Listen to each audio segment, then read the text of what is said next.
Hello guys, আসসালামু আলাইকুম। আমি শাহিদা নতুন একটি ব্লগ নিয়ে তোমাদের মাঝে উপস্থিত হলাম। কেমন আছো সবাই তোমরা? আশা করি সবাই ভালো আছো। আমিও তোমাদের দয়ায় ভালো আছি। আজ আমি যাচ্ছি আমার বাবার বাড়িতে। এই দেখো, মুন্সিগঞ্জ বিক্রমপুর।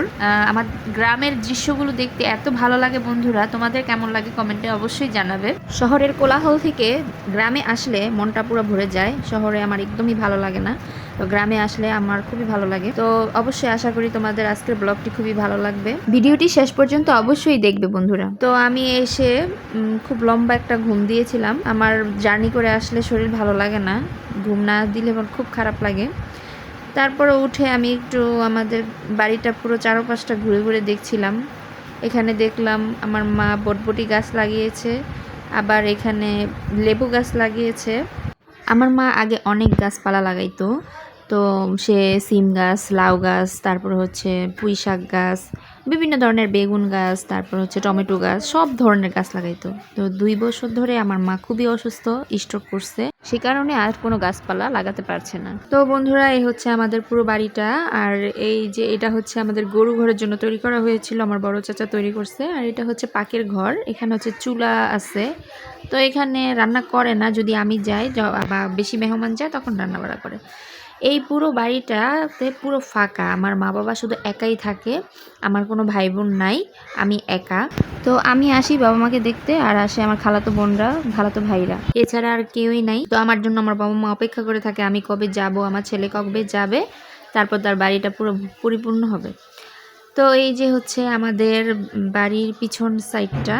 বন্ধুরা, আমাদের বাড়িতে খুব প্রচুর গাছ ছিল, এখন অনেক গাছ কাটা হয়ে গেছে। পুরনো যে গাছগুলো ছিল সব কাটা হয়ে গেছে, এখন কিছু কিছু গাছ আছে। তার মধ্যে আছে আম গাছ, কাঁঠাল গাছ, লিচু গাছ, জাম গাছ, তারপর হচ্ছে চালতা গাছ, পেয়ারা গাছ, বড়ই গাছ, গাব গাছ, তারপর হচ্ছে সুপারি গাছ, নারিকেল গাছ। এই গাছগুলো এখন আপাতত আছে। তো আমি একেবারে শেষ পর্যায়ে এসেছি, আমি বড়ই এসে পাইনি।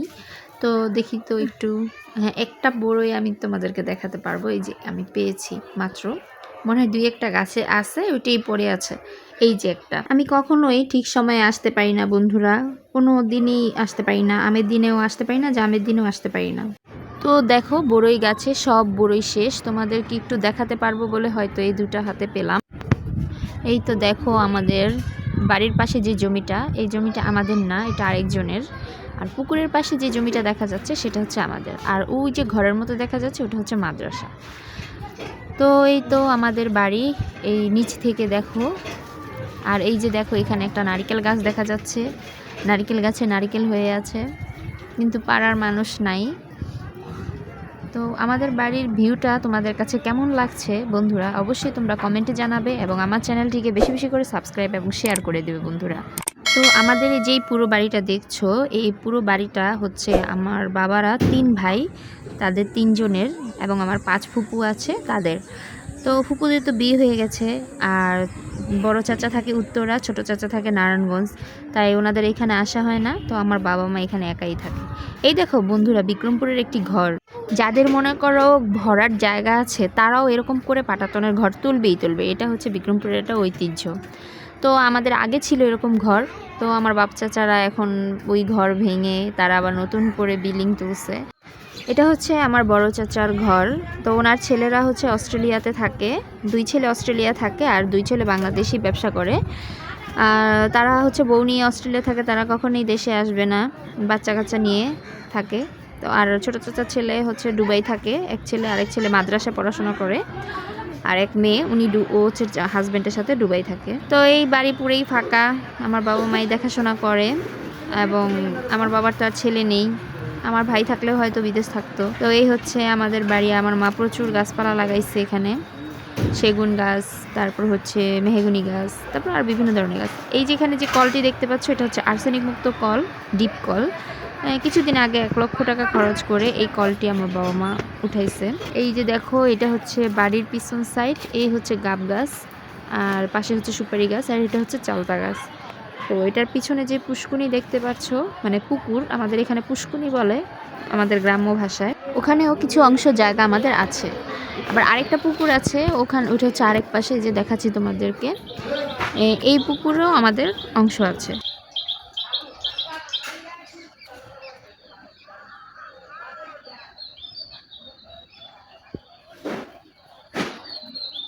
আশেপাশে বন্ধুরা পাখির ডাক শুনেছো?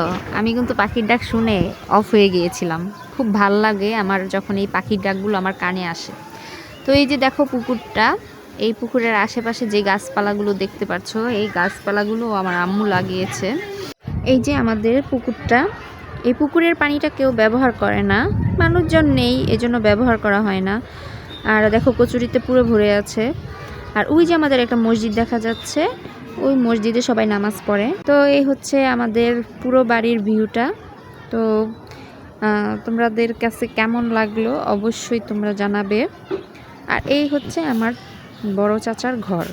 এই ঘরে দুটা রুম আছে, একটা পাকের ঘর আর হচ্ছে একটা টয়লেট, ভিতরে অ্যাডজাস্ট করা সব কিছু। আর এটা হচ্ছে আমার আম্মুর ফ্রিজ, এখানে রাখছে। আর এখানে পুরনো একটা চৌকি, তোমরা কি বলো জানি না, আমরা এটাকে চৌকি বলি। ঘরের মানুষ ঘরে না থাকলে যা হয়, নোংরা হয়ে আছে।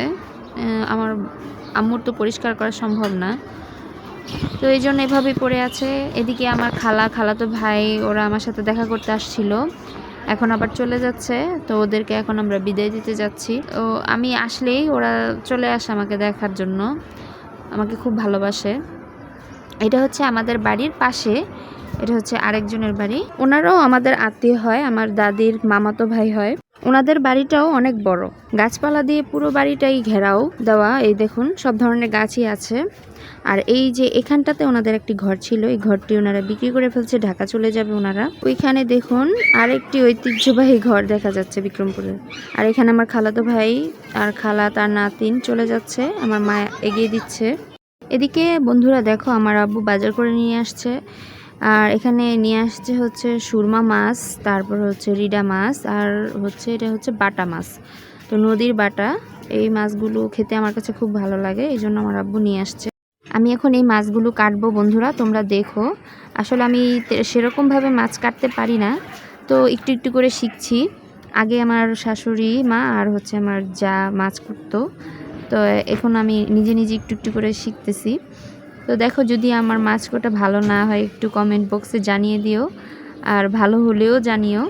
আমার মা তো সব সময় একা একা কাজ করে, তো যখন আমি আসি তখন আমি আমার মাকে কোনো কাজ করতে দিই না। এই জন্য আমি যখন আসি তখন আমি নিজেই কাটাকাটি রান্নাবাড়া সব কিছু আমি নিজেই করি। আমার মা চায় না আমি এখানে আসলে কোনো কাজ করি, আমার মা চায় আমি বসে থাকবো, তার সাথে কথা বলবো, কোনো কাজ করব না। কিন্তু আমার মা তো একা একা থাকে, আমার কোনো ভাই বোন নেই। তারপর ওনার বয়সও হয়ে গেছে, দেখা গেছে ঘর গুছানোর কাজগুলো, তারপরে হচ্ছে শোকেস ধোয়া বা আলমারি গুছানো, এই সমস্ত কাজগুলো আমার মা এখন করতে পারে না। তো যখন আমি আসি তখন এই সমস্ত পরিষ্কার পরিচ্ছন্ন করে বা আলমারি গুছিয়ে আমি আমার মাকে দিয়ে যাই। এদিকে দেখো আমার মাছগুলো অলরেডি কাটা হয়ে যাচ্ছে।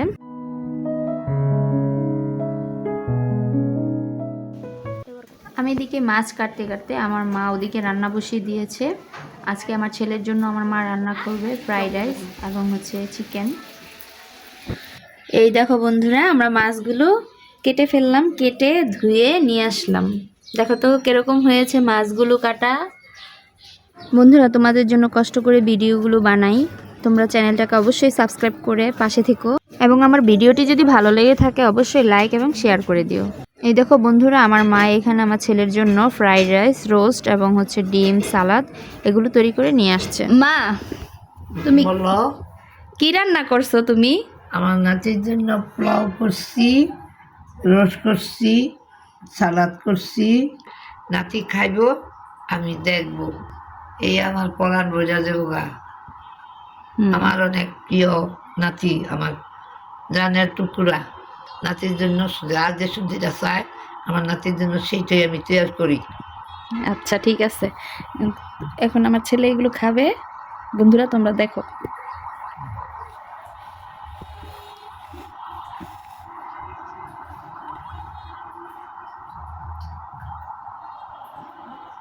তুমি খাও, আমি দেখি। না না, তোমার জন্য আমি এটা তৈরি করছি। আমার নাতি খাইবো, আমি দেখবো। না তোমার আমার হাতে একটু খাও। আমি তোমার হাতে খাইবো, হ্যাঁ। তাই একটু দাও। এতই না, এতই না, এতই না, আরো কম, আরো কম। আচ্ছা, তুমি খাও। আলিফ কেমন হয়েছে? খুব মজা হয়েছে, আমার নানুর হাতের খাবার জবাব নেই, খুবই মজা। এখানে আমার ছেলের পাশাপাশি আমরাও খেতে বসে পড়েছি, তো সেটার ভিডিও করা হয়নি বন্ধুরা। তো তোমরা দেখতে থাকো, আমি খাওয়া দাওয়া শেষ করে আমি আবার যাব দাঁতের ডাক্তারের কাছে। তো খাওয়া দাওয়া শেষ করে রওনা দিলাম টঙ্গিবাড়ির উদ্দেশ্যে। এটা মুন্সিগঞ্জের একটি থানা টঙ্গিবাড়ি। সেখানে হচ্ছে আমার খালাতো বোনের মেয়ের জামাই, ও হচ্ছে ডেন্টিস্ট, ওর কাছে যাচ্ছি। আমার দাঁতে একটু সমস্যা দেখা দিয়েছে, সেটা প্রবলেম সলভ করতে। দেখো গ্রামের রাস্তাঘাটগুলো এখন কত সুন্দর করেছে, ব্রিজ, রাস্তাঘাট খুব সুন্দর করেছে। আমার কাছে পরিবেশটা এত সুন্দর লাগলো বন্ধুরা, মনটা ভরে গেল। এখানে একটি স্কুল দেখা যাচ্ছে, স্কুলটার নামটা আমি দেখতে পারিনি।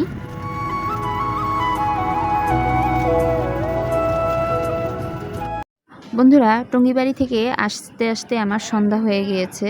এখানে এসে দেখি আমার বাবা আমার ছেলের জন্য নান রুটি এবং চিকেন চাপ নিয়ে আসছে, যাতে আমার ছেলে এই খাবারগুলো খুব পছন্দ করে। দুপুরবেলা তো নানু ফ্রাইড রাইস এবং হচ্ছে চিকেন রোস্ট করে দিছে। তো এখানে আবার আমার বাবা চাপ নিয়ে আসছে আমার ছেলেকে খাওয়াবো বলে।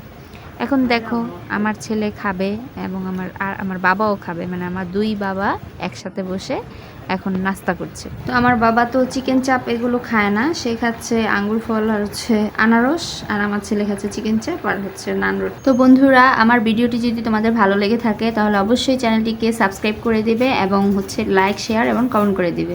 তো ভালো থাকো, সুস্থ থাকো, দেখা হবে আরেকটি নতুন ভিডিওতে।